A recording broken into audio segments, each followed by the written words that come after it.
they had to relocate my bicep, put 4 screws in there, and then pin everything up together. And man, mentally, emotionally, physically destroyed me, because it just, surgery just, it makes you feel like it's impossible to come back. What is up, guys? Welcome back to Stance Elements. I'm ChazB, I am your host, and today's show is brought to you by One of 100. Once you've shopped at their online store at weareoneof100.co.uk, use the code STANCE15 for 15% off your total order. So after you've looked at their collection, use the code STANCE15 at checkout and you're good to go. Just now I'm with the homie Gravity. It's been a long time since I've seen this guy. It's good to see you, man. How's things? Yo, man, everything is great. It's really good to see you too, Chaz. And man, it's good. Just got back from Honolulu, Hawaii, literally a couple hours ago. What was happening over there? So a few things. One, I try to go to Hawaii every year. It's my reset button.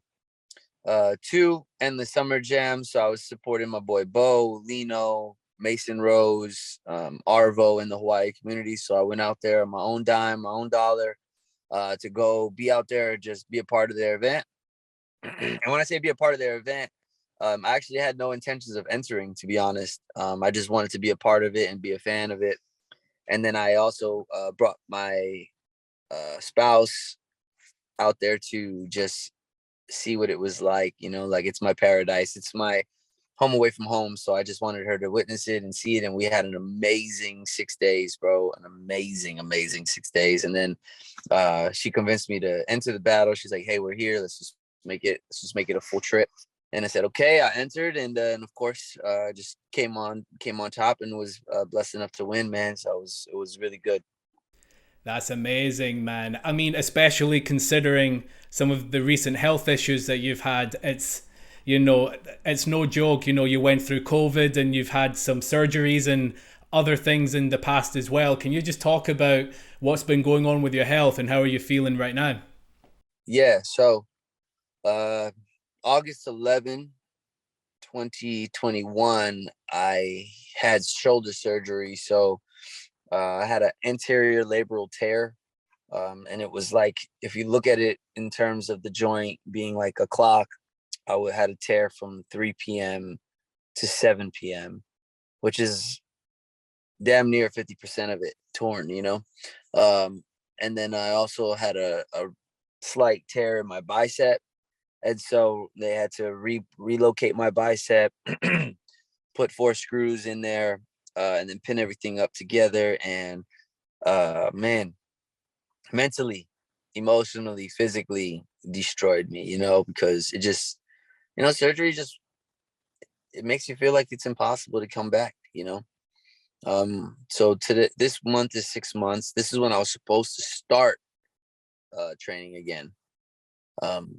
And so I did a bunch of research, dude, and I just did so much research and changed my diet up, um, juicing every day, and just vitamins and nutrients, and just really trying to focus on my body not having to worry about digesting or healing and healing any other part of my body. Just focus on the shoulder.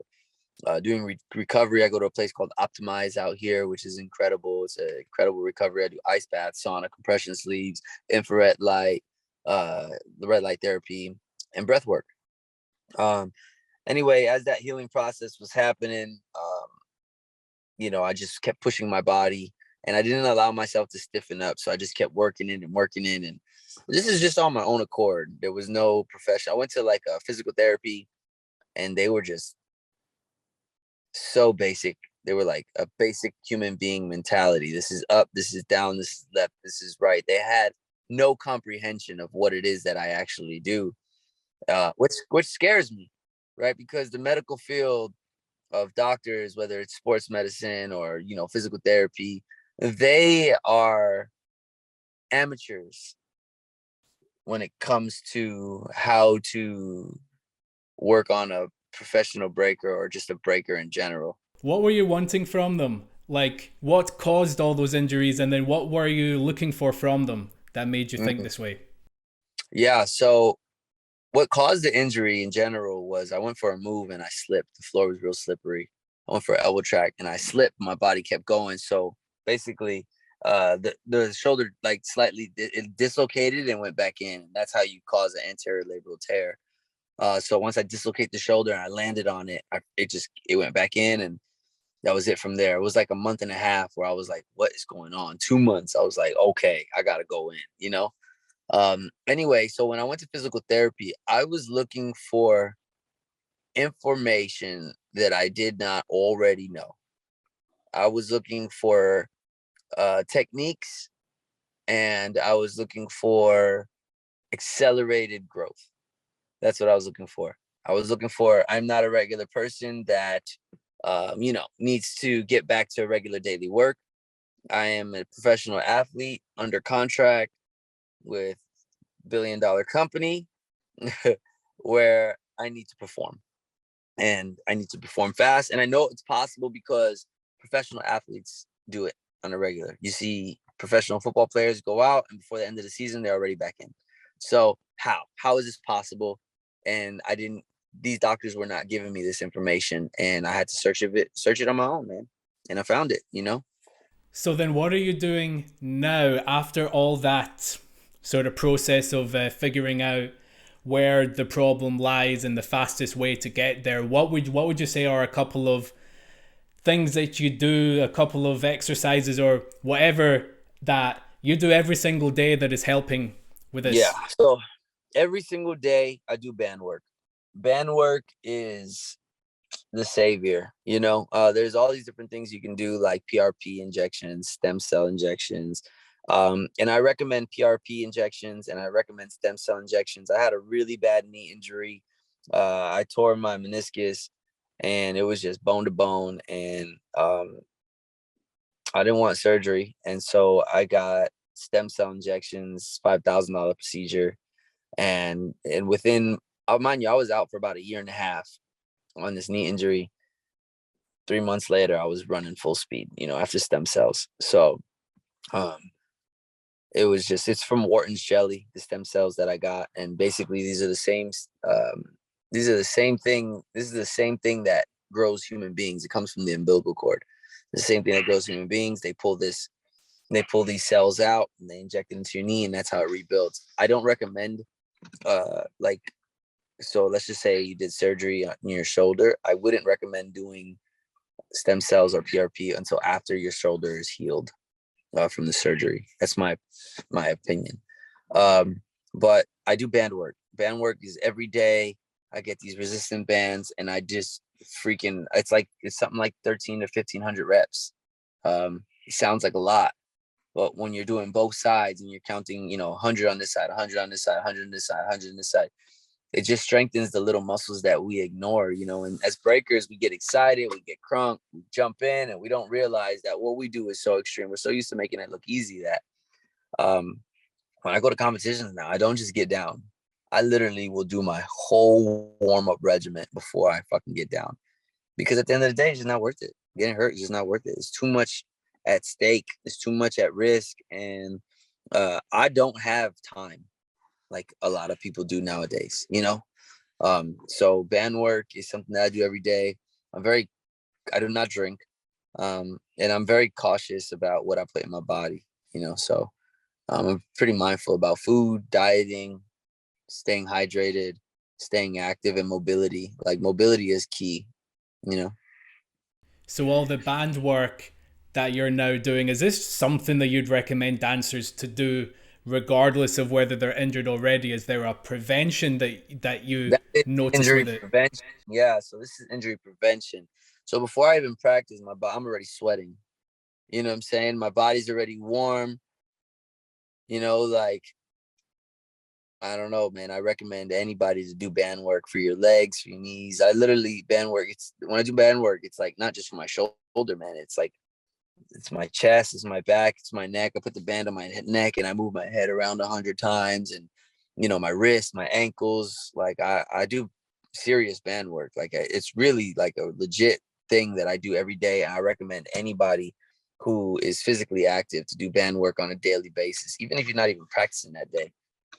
just to do band work because it's helpful. And I swear by it because it's changed everything for me. It's made me a stronger person. It's made me physically strong and mentally disciplined because I want to get to practice so bad, but I need to calm myself down, take a deep breath, and get my band work done. Wow. And there's something that I want to touch upon that you said earlier. You are contracted to $1 billion company. For those that don't know, you are signed with Monster Energy. Yeah. And it has been known for a long time in the scene that Monster Energy have a team, the same way that Red Bull have a team. But, with everything that we've seen from you and Moy and others, there's less information out there about what's involved. Like, what does it mean to rep for Monster? So what can you tell us about the deal that you have with Monster and how is it helping you out? Yeah. Man, I love it though. I actually like that a lot of people don't know. I love that there's not a lot of information. And I love that it's a mystery. But what is not a mystery is that we do move different than the Red Bull team. We do move different, and I love that we move different. There's pros and cons about being with any company, and I will just start off by saying that Monster is a lifestyle brand from what I've learned. So anything that I share right now is based off of my personal experience and what I know on my own, from my experience with Monster. They're a lifestyle brand. They are pretty chill and they support the individual athlete. They think breaking is cool. I think they love to be involved, and I think they see the potential. But I think they see the most potential in their individual athletes. Right. What And does that so, look like, bro? How are they helping you out? Like, okay, what's so unique about them? yeah. So they don't ask anything of me but to just do what I do, right? And I am financially compensated for this, and it's a relationship. It's just like, hey, Grab, we love what you do. We'd love to um piggyback off of your journey. So we just want to follow you and be a part of it. And wherever you go, Monster wants to be there however we can to help. Whether if I need flights, if I need hotels, all of that stuff is like just upon request. You need it, you there. Wherever you want to go, you're gonna go compete. Here you go.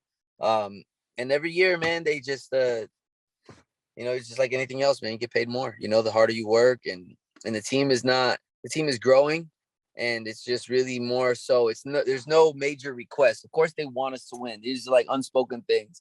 We want to see you guys win. We want to win all the time, of course, right? But the main focus is culture, and it's what we're doing within our culture that inspires them to continue to want to be a part of this. So instead of them saying like, hey, we want to throw these events, they're like, hey, how can we help you level up in your community? And I don't know if you realized it, but almost every single Monster Energy athlete has their own business and is branded and is doing pretty well. And it's not because Monster is financially paying for our businesses or anything like that. It's the level of support that they give us. We get to go to sales meetings and learn about business. Like we get to the accolade itself is incredible, but it's just like any other endorsement deal. There's a lot that comes with it. I don't know how much. Like, I don't think it's like, it's not a secret. Like, I'm on salary. Not only am I on salary, I'm on a yearly contract with them, so it's only year, like it's every 12 months we renew, which is really cool. And then we get to negotiate our own contracts, and the request from Monster is very, very minimal, bro. Grab, can you be at 12 events a year? Are you fucking kidding me? I'm doing 12 events in the first 6 months on my own. You know what I'm saying? Like, it's like it's really the request from them is very minimal, and that's something that I really love about Monster. It gives me the freedom. And also too, they have no problem like saying, hey, like man, they hooked me up with GoPro. You know, they introduced me to who's running GoPro. I'm like, yo, I need some cameras for my vlog. They're like, we got these guys at GoPro. These are our athletes. Boom, here's some GoPros. I'm talking about the newest of the newest stuff, you know. So it's really dope, man. You know, I wish though, if I'm just being quite frank, I wish that they were as invested into breaking as like Red Bull, because like Red Bull has like Red Bull TV, and the BC1 guys or the Red Bull guys, they get a lot of publicity. They get a lot of media, you know what I'm saying? And that's something that we don't get at all. Like, you know, we don't get posted by Monster like that. And, you know, That's why I wanted to ask you that, bro. I think the importance of people knowing your involvement with Monster is so that they understand that there is activity happening. And it is mostly for the reason that we see a lot more from Red Bull. I don't know why. I don't know if there's more money in Red Bull than there is in Monster. Like, there's just a lot I that think that we... I think that Red Bull spends a couple $1,000,000 a year just in breaking. And that's between BC1 and their athletes, travel, promotion, all that stuff. It's millions of dollars a year they spend. Monster is nowhere near that invested in breaking. Monster has only been involved in breaking for, I don't know, 7.5 years, 8 years max. Financially paying guys for like the last 7 years, you know, like this is new to them. And they're still, I think they're still trying to figure out where breaking fits in with their brand. You know, is it as extreme as motocross or, you know, these things, you know? So now we're in a new department. Before we were in marketing. It was like really weird. Like I was an athlete, but there's different departments. But now we're in the like the music and culture department, which is sick. Yeah, bro, it's so sick because before it was like they would only do national events. Now it's international events. Like they would fly us out to international now if we want. You know, it's like there's a lot of things, man. But you know, I don't know. I feel like with Monster, it's literally like talking to. It's like, all right, I swear to God, I hope I don't get in trouble for this, but it's like literally talking to a rich uncle. Like yo, Theo, I'm trying to go to UK. Well, you know we don't do international flights, Grav, and I'm like, it's UK champs. I think I could win. And they're like, all right, here. You know, like, you know what I'm saying? Like, they're very supportive. Yeah, bro. You know, it's just like they got a lot going on. There's a lot happening. It's just really up to us to create our lane. It's like they're so busy that they're like, look, man, we support you. We love what you're doing, but you are in control. So it's your responsibility to keep leveling up. And that's the relationship that we have. Do I feel like we can get posted more? And I think that there could be way more media stuff. Yes. But I think that Monster as a company being new into breaking, 7 years is not a long time. We've seen how fast it's been. 2 years of COVID. Where, you know, so 7 years is a very long time. It's not a very long time. And I think now that we have our department, which is the music and culture, bro, Monster Music posts us all the time. Sometimes they let us take over the freaking Instagram page, which is sick, you know. So it's we're building something here versus Red Bull's been in the game for 20 plus years, you know. We're legitimately trying to build something, and we're at the forefront of it, man. It's like we're trying to build that value and show the worth. Professionalism is scarce in our community, and so you know, it's like, hey, if we invest in you, like, how do you win? You know, like Monster is such a reputable brand, and how do you win? Well, based on this guy's opinion, let's ease into this one. You know what I'm saying? Like that's what I would do. You know? Yeah. So I So I just want just to think, round this off. Sorry, bro. I just want to round this off by asking you, what does your 2022 look like? You know, after everything that you've said and that Monster are going to be with you, like, with every step of the way, what, like, just in brief, what does your 2022 look like? yeah, man. So you know, my goal is to go to the Olympics. My goal is to go to the Olympics, represent the USA or Puerto Rico in the Olympics. Period. I'm from New York. If I go to the Olympics, this is my only shot. Gymnastics was supposed to. I wanted to go to the Olympics for gymnastics. That was a very possible thing. I gave that up for breaking. I want to go to the Olympics. Period. I want to go to the Olympics, and this is my only shot because I'm already 32, going to be 33. By the time the Olympic comes, I'll be 35.